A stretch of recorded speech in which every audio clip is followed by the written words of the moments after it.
Bonjour, alors merci beaucoup, nous sommes au Salon du Livre Féminin. Alors c'est le 5, le 6 et le 7 pour rappel et je suis très très contente et honorée de retrouver mes amis féministes et mes amis écrivaines également. Donc là c'est un ouvrage que j'ai retrouvé et ça s'appelle Ségou. Ségou a été écrit par Maryse Condé qu'on ne présente plus à travers le monde et Maryse Condé a eu énormément d'ouvrages qui ont été primés. Donc Ségou, c'est un ouvrage qui m'a beaucoup marqué, c'est la raison pour laquelle je suis en train d'en parler.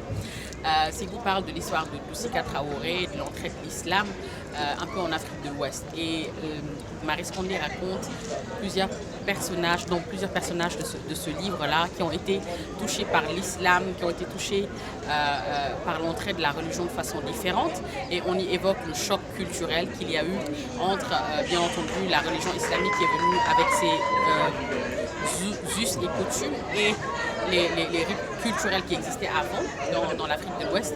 Et c'est un ouvrage qui est juste magnifique, que je recommande à tout le monde. Là, c'est la version anglaise qu'il y a disponible au niveau du salon, mais on aura bien entendu des versions françaises dans les autres stands. Alors, c'est une écrivaine que je recommande vivement et je vous demande de le lire. Il y a 2 tomes, Les Murailles de Terre et La Terre en miettes, que je vous appelle tous à... Un autre ouvrage qui m'a beaucoup marqué, Un chant écarlate de Mariam Baba, qui raconte l'histoire d'amour d'un Sénégalais et d'une Française.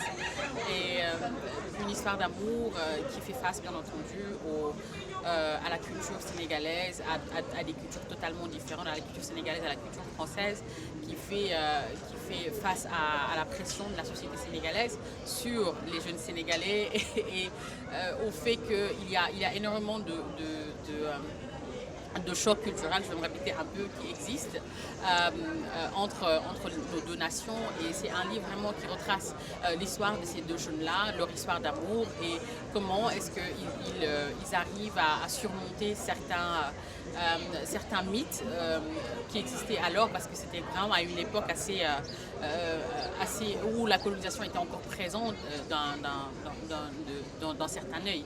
Donc c'est vraiment un ouvrage qui est très plaisant, très très bien écrit par Mariam Baba. Bien entendu, elle n'est plus à présenter et donc c'est un ouvrage que je recommande vivement. Si vous l'avez déjà lu, vous pouvez aussi le relire pour vous souvenir de tout ça.